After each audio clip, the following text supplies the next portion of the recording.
Assalamualaikum warahmatullahi wabarakatuh. Halo semuanya, apa kabar? Mudah-mudahan dalam kondisi sehat walafiat.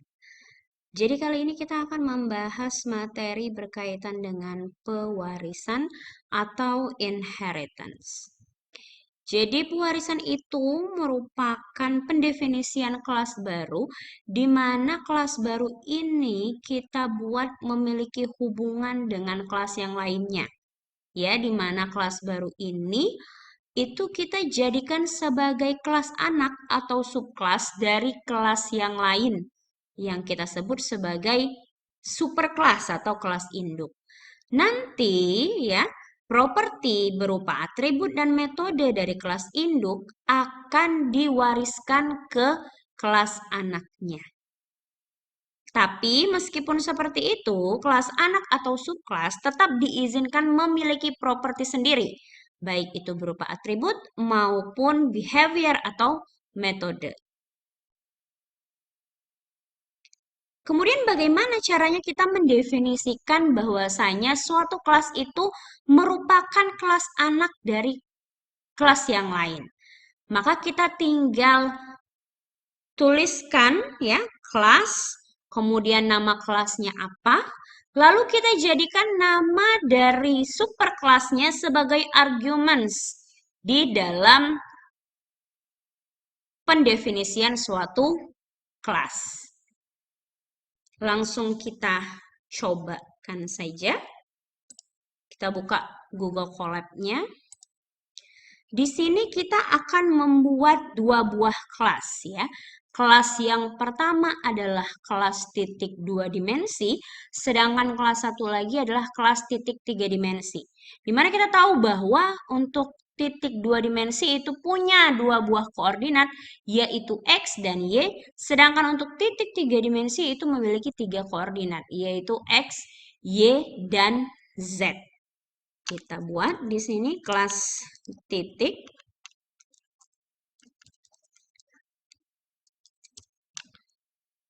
Di mana kelas titik ini nanti kita jadikan sebagai superkelas ya.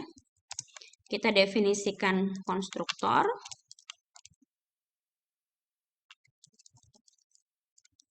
Di mana konstruktor di sini kita buat untuk menginformasikan bahwa objek kelas titik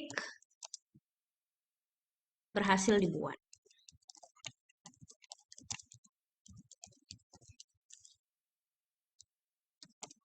Sedangkan untuk destruktornya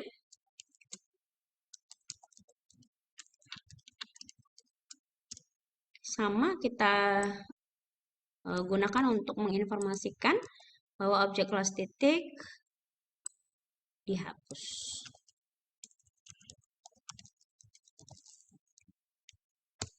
Kemudian kita buatkan set X, setternya dari atribut X, ya, untuk kita memberikan nilai dari X, atribut X, ya, dari nilai argumen X yang dikirimkan dari main program nantinya ya. Dimana di sini atribut X kita buat sebagai private.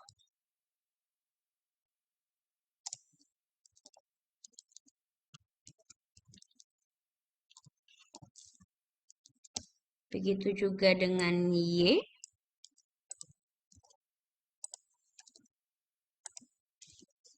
Kemudian setelah ada setter kita buat juga getternya ya.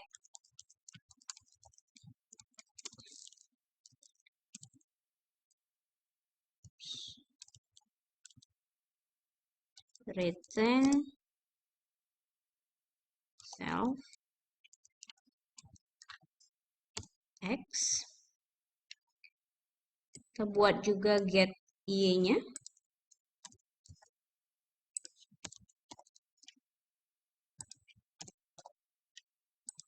Oke, selanjutnya kita buat satu lagi metode, yaitu untuk mencetak koordinat dari titik.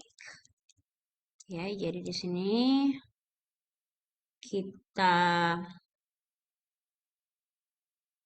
cetakkan koordinat titik sama dengan get x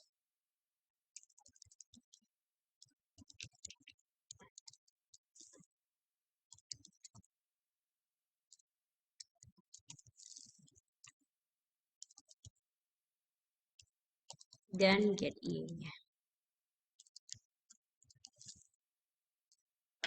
Oke.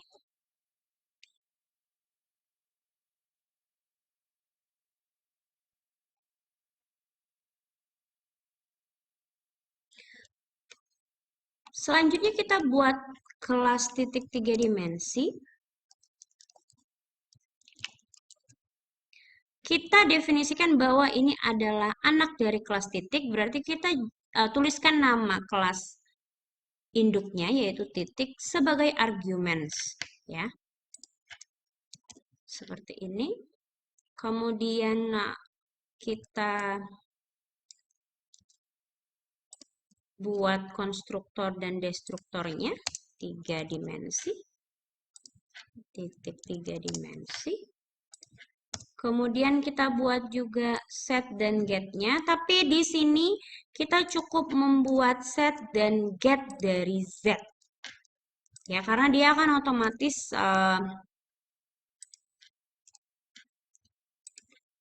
memiliki metode set dan get dari X dan Y. Ya.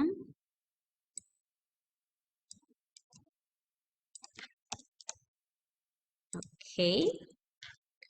Kemudian kita buatkan juga metode cetak. Nah, di sini ya, metode cetak kita tuliskan ulang di titik 3 dimensi, tapi implementasinya berbeda. Kenapa? Karena kita punya 3 koordinat di sini. Maka disebut metode cetak yang kita buat di titik 3 dimensi ini sebagai overriding. Overriding itu adalah metode dari kelas induk yang dituliskan ulang di kelas anak dengan implementasi yang berbeda. Ya, jadi di sini kita sesuaikan self.getZ. Oke. Kita implementasikan mainnya. Ya. Kita buat satu objek namanya T. Ini merupakan objek dari kelas titik. Kemudian kita set X-nya, misalnya 2. Kemudian kita set Y-nya, misalnya 4. Ya. Kemudian kita buat lagi kelas objek T3, yaitu objek dari kelas titik 3 dimensi. Kita bisa panggil set X dan set Y-nya, tapi menggunakan objek titik 3 dimensi. Kita ganti misalnya 1, 3. Kemudian Z-nya 6 misalnya ya. Kemudian kita panggil cetak menggunakan objek T dan objek T3. Kita lihat hasilnya.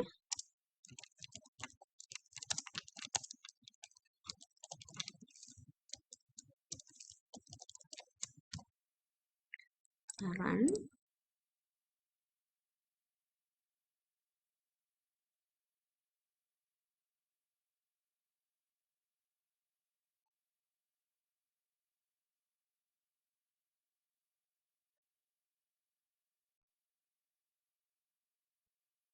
Oke, ini hasilnya ya.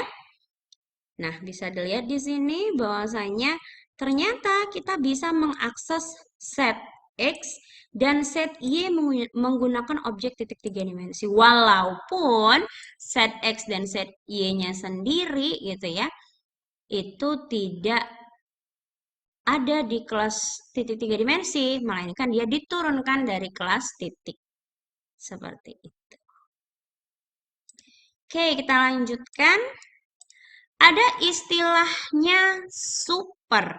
Jadi super ini merupakan perintah yang kita rujuk ya ke kelas induknya gitu. Nah, biasanya kita bisa gunakan ini untuk memanggil metode-metode kelas induk dari kelas anaknya. Oke. Kita bisa mencontohkan itu dengan sedikit melakukan perubahan di metode cetak. Ya, di sini kita ubah metode cetaknya menjadi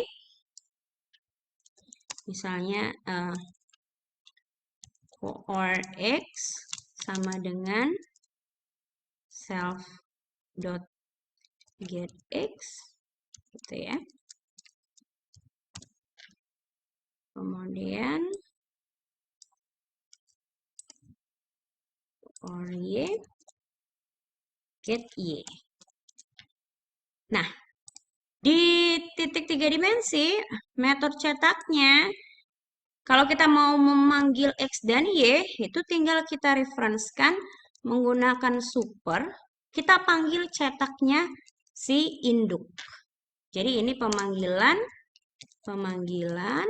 metode cetak kelas induk.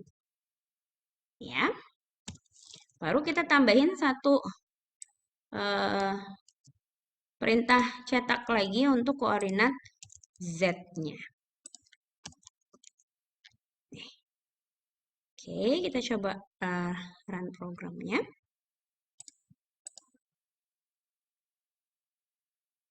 Nah, hasilnya seperti ini. Boleh kita tambahkan misalnya, biar jelas ya, titik,